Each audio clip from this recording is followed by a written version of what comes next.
everyone and welcome to KYETalks. I am Sonal Ambekar, your host for this interview. Know Your Entrepreneur is a digital platform where we talk to several entrepreneurs who tell us why they chose not to be stuck to the regular 9 to 5, but they went ahead and did something good. They went ahead and chased their passion. Mom Tactic Monday is a special segment where we interview moms who are also entrepreneurs. Moms are multitaskers as we know it, and these moms who manage the work front along with their home front are just superheroes. One such mompreneur we will be talking to today is Rutuja Udyawar. He is the co-founder of Optimum Data Analytics, that is ODA. It is a trusted digital transformation partner with a collective experience of more than 100 years in data science. This company provides consultancy and services into machine learning, artificial intelligence, big data and analytics, as well as digital marketing. Company has delivered projects for banking, healthcare, agriculture, and manufacturing. They have successfully deployed projects having big data, which can be structured in form like data coming in data sheets or unstructured form like language, images, videos, and audio. Let's know more about ODA from Rutuja herself. Hi Rutuja, welcome to KY. Hi Sonal, it's my pleasure. Thanks for inviting me for this interview. Oh, our pleasure to have you here. So tell us about ODA and how it started. So Optimum Data Analytics is around 3.5 years old company. And just to be sort of brief, I am myself a statistician and I was always in this data field. And so naturally, when I thought to have my own entity, I started something into data analytics. In last 5 years, the whole world is going towards machine learning and artificial intelligence.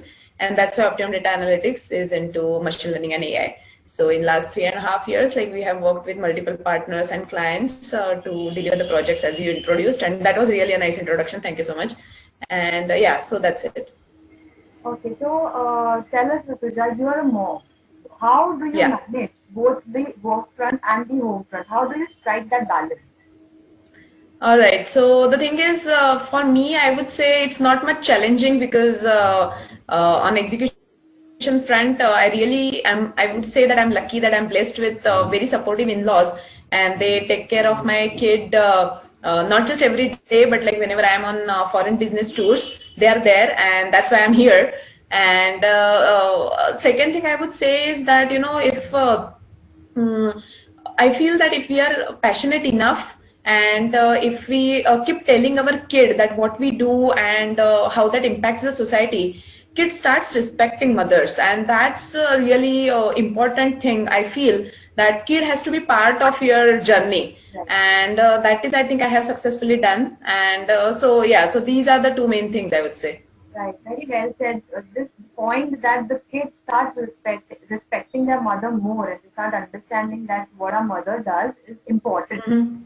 Right. That is important for kids and for a relationship of kids with their mothers, and especially moms who also work and who own a business, who run a business.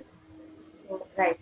So tell us, Rutuja, what was your motivation behind becoming an entrepreneur, starting something of your own? Right. So the thing is, I feel as a human, motivation is always like twofold. Like one is sort of a philosophical and one is like ideological.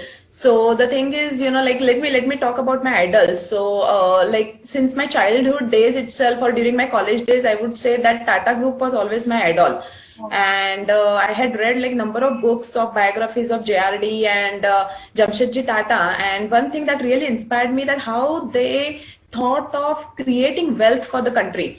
And these days I would say that more and more this artificial intelligence is coming up, and which we know the natural effect would be like lot of low level jobs would get vanished. And at that point of time, the ultimate thing, or I would say that every one of us should start looking towards how to create our own business or our own entity so that we can survive by ourselves, for ourselves. So it's not like that we are depending on someone to get a job for us, but it's more like how we can create job for multiple people. So I think that was more like on idol side, I would say. The second part is more like on a philosophical level.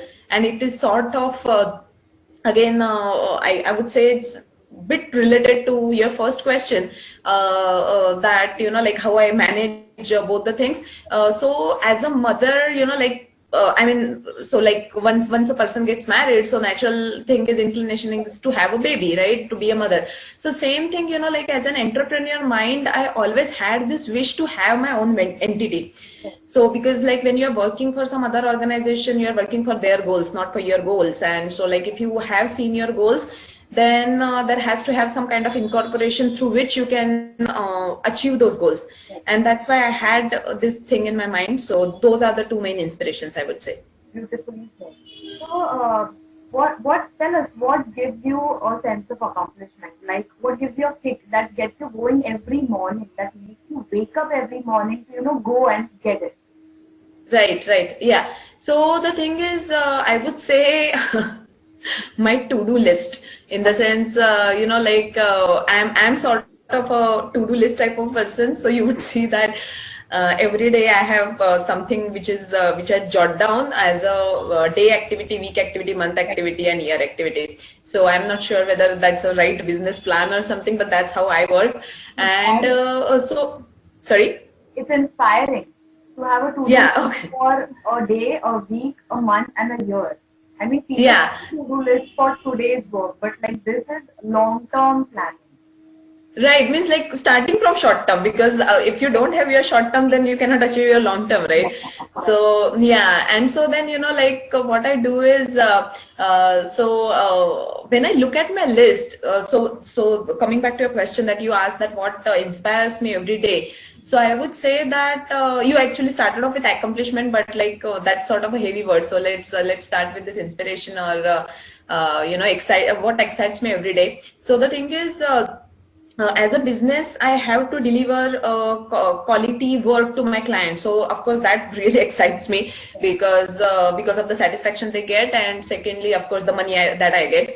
So as a businessman, I always have that kind of excitement. But more important thing on the whatever, as I said, this day, week, month, and year, I want to keep mix of the things of like one thing is for money, or like the business that I do, but the second is more like for that mental satisfaction thing, that like beyond this money part, what else I can do for the community. And by community right now, because I'm into this data science AI, so I would say that data science and AI community. And so for that, I keep doing different things every day, not every day, but like periodically, like frequently. So like having these workshops, or writing some blogs, writing articles.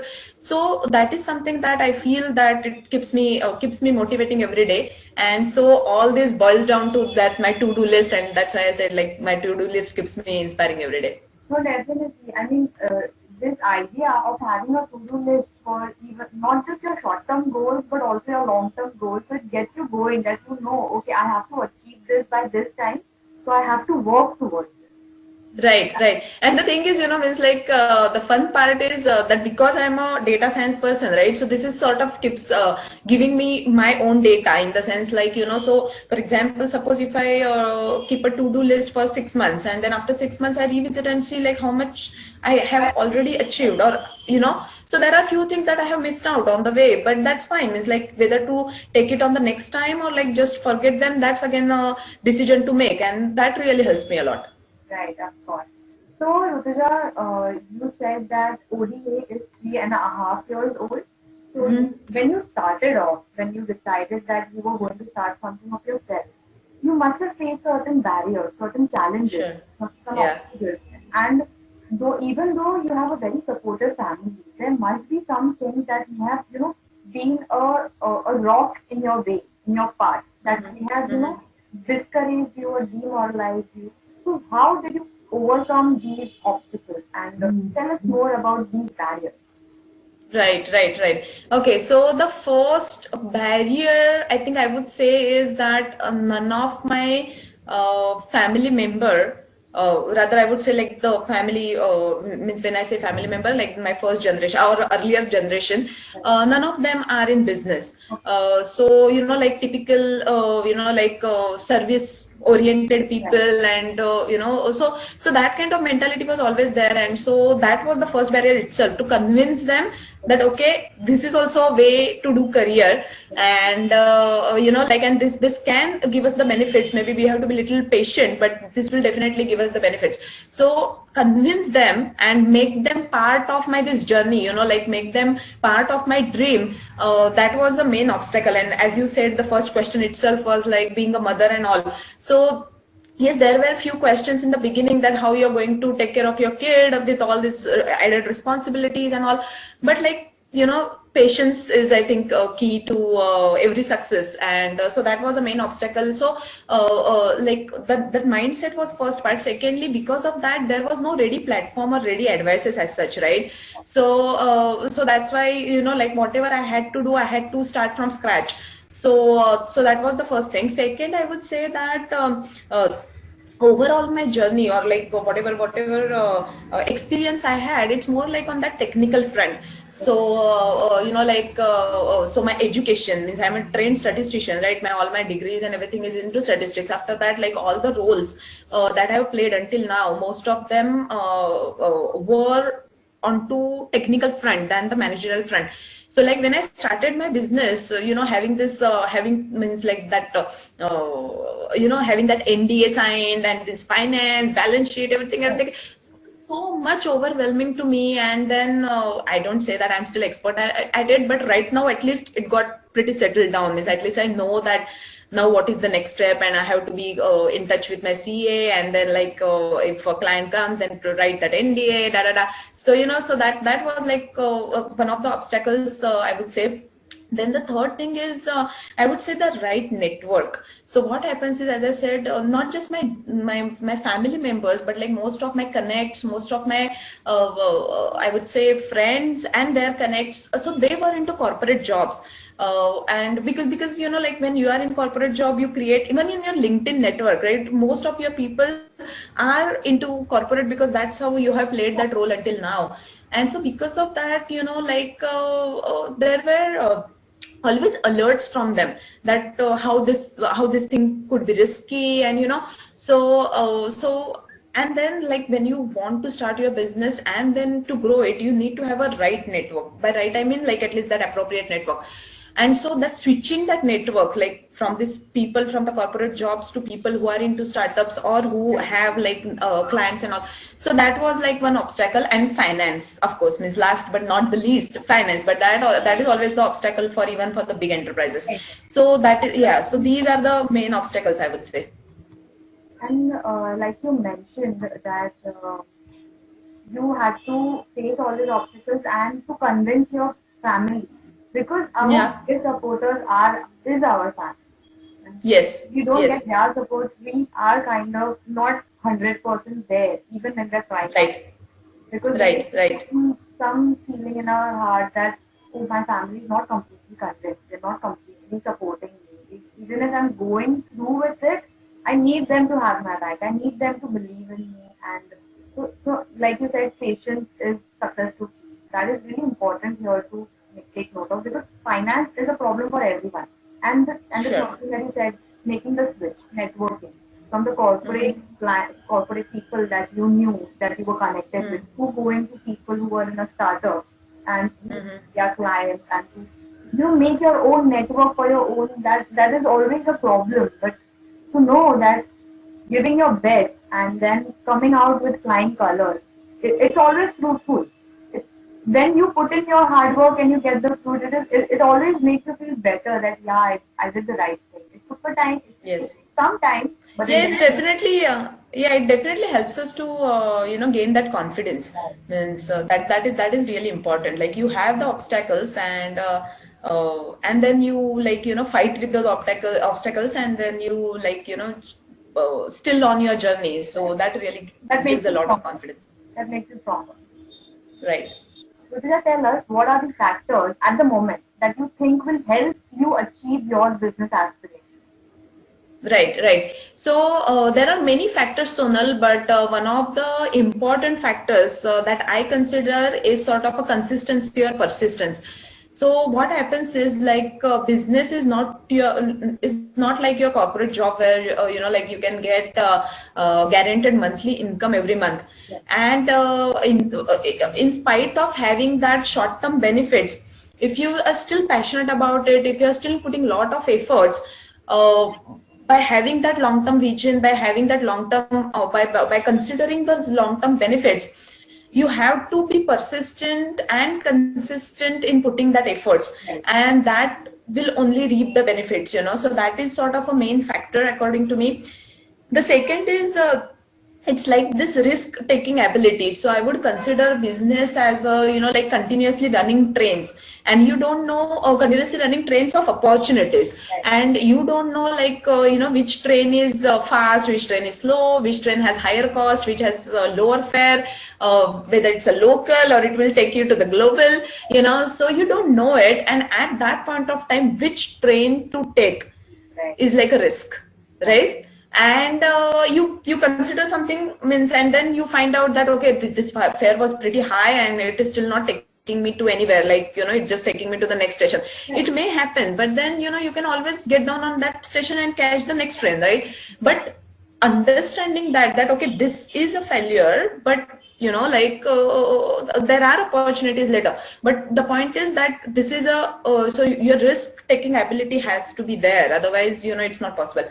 The second is, as I just said, like there are failures, and the failures are part and parcel of business. So like there is a failure, and the graph is always like going up and down, so there, and so, but then at least you should see that like the way in which right now the stock market is, right, up and down is there, but still a growth there, right? So at least you could consider your journey as that graph, that okay, there could be some ups and downs, but overall if the graph is going to the higher side, then definitely you're doing something good, and then that is something that we have to consider. The fourth part I would say is which I had already sort of explained before, that that mix of this business and volunteer work, because like if you just keep doing business all the time, it may like make happy to some people, but at least I'm not that sort of a person. I always need mix of like volunteer work and like that happiness on people's face when they are running some code in front of me, when they understand new use cases. So that kind of thing is required. So I would say that like tremendous support from my family, and then my very positive and passionate colleagues, and like all those young people who look up to me as a role model. So they give me this aspiration, like they give me inspiration, and because of that I think I will achieve my business aspirations. So that's what I feel. So when people look up to you, feel like you should keep doing better because you are inspiring people out there. That is exactly what Know Your Entrepreneur is trying to do. Get people who have the experience of having their own startup, starting it from scratch, and then to inspire those people who maybe need that little bit of push. Let people know that you need to take that step. It's okay. It may be scary in the beginning. It may feel like a huge risk, but until you try it, you never know if it's gonna work for you. Right. So Rutuja, how has this venture, how has starting ODA and being an entrepreneur changed you as a person? That's a good question, and I had a thought a bit about it before as well, that like when you're in corporate jobs, or not corporate, but when you're doing a job for someone, most of the times it's sort of a repetitive work, or at least your roles are defined, your roles and responsibility. Sorry? Very monotonous. Yes, and your roles and responsibilities are defined, and what happens is like after a few days or after a certain period, you're not gaining anything out of it, right? You're just doing the same thing over and over again. As you said rightly, it's monotonous. But the thing is, means like as compared to like when you are in business, every day is like a new challenge for you.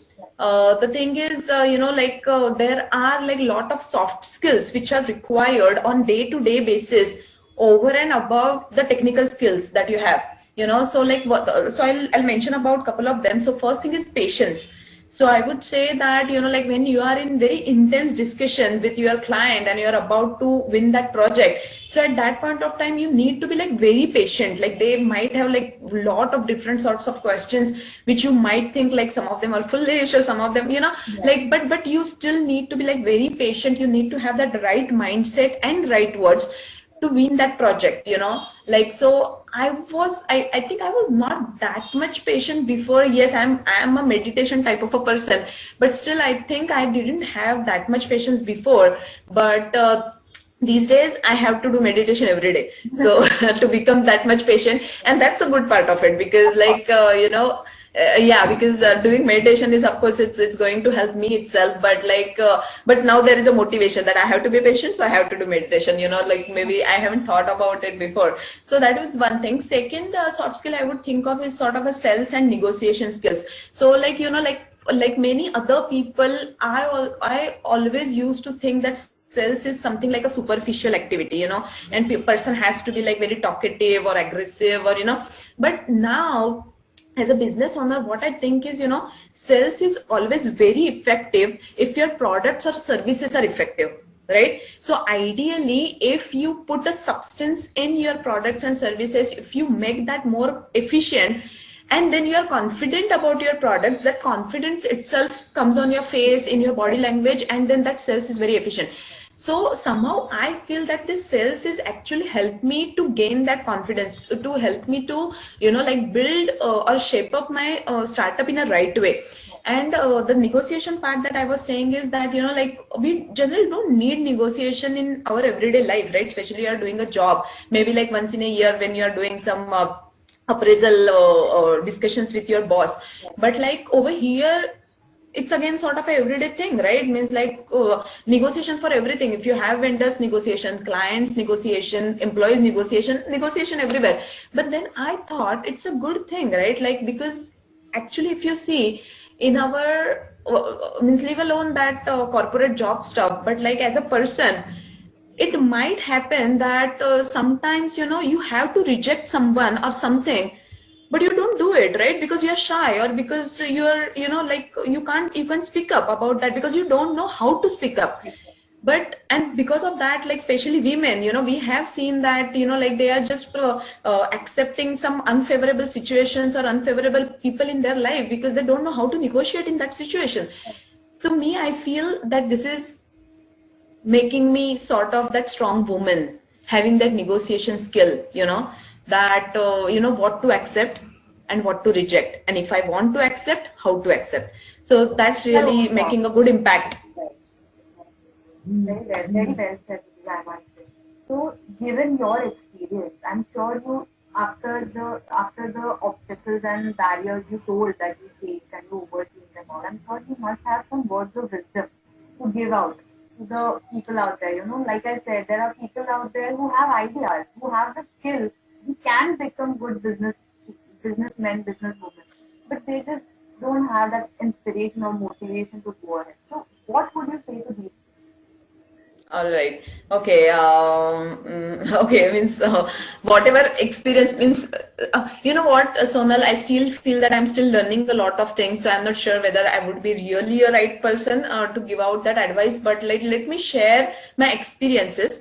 And if that is helpful to anyone, I would be really glad. So the first thing is, like we need to, before initiating our startup, thorough market research is really important, especially if you are in products, means, product company. Because the thing is, what happens is people do a lot of energy and of course money in development of a particular product, and then they on one fine day they find out that there is no buyer to it, right? So all their money and energy, it just got wasted. And because of that, like I have seen like a number of startups which have got failed. So first, my experience is like we have to do thorough research that whom I am selling to, that market research has to be there. The second part, I would say that right now, currently, the technology is moving so fast that the gap between the research and the actual execution is becoming very small, means like today if some research is happening, next day someone will come with the application. So what happens is, like, even if you are started working on some product today which is very outstanding, in maybe couple of months it might be outdated because someone has already worked on that idea, right? So you have to keep you have to be like really very aware about this new market developments, and then you have to keep thinking about how exactly I'm making it different, or what sort of features would be there, so that like it will not be outdated so soon. Right. The third thing is, it's always better to have a team of experts around you. Now again the question would be like, what about finance and all? But let me tell you frankly that the way in which I said earlier, right, that if you dream, your family also starts dreaming with you, like they become part of that dream. Same way it can happen for your network as well. Like if you're really passionate and if you're doing those things very sincerely and very seriously, I have experiences that people have approached to me to say that whether let me tell you, let me help you in any way possible, so like, and that's how you make that network. And that first founding team, if it is versatile, if it is experienced, then that startup really takes a good shape. So that is the third thing I would say. And last thing is, and this is like very crucial, I would say, that be as lean and as frugal as possible, at least at the beginning. Like I know even big enterprises are frugal, even they are like really at that higher level, but at least as a startup you have to be, don't spend unnecessary money, because you have to survive longer. Okay, more you survive, more and more you survive and more you keep working consistently, people will ultimately notice you, and that is something which is important. And that's why you have to be frugal from the beginning itself to survive longer. So I think these are some of the experiences that I had, and those are working. Very well said, Rutuja. Like, you have to be frugal and you have to research the market. You have to make sure that you know what you are entering in, and if you are needed there, and if not, then what else can you bring to the market that is new and people would buy. Correct. Right. Thank you so much, Rutuja, coming here and sharing your journey, because it's been a very inspiring journey. I'm sure people look up to you, and now more of them are going to look up to you. Our viewers are going to join in the people that you inspire. That's amazing.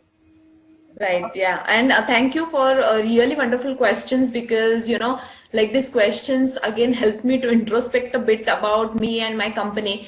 And so as I said, this ODA is 3.5 years old, but I'm looking forward for a longer for a longer duration with that. And I think that like this platform would be really good for that. So thank you so much. Thank you so much. Have a good evening.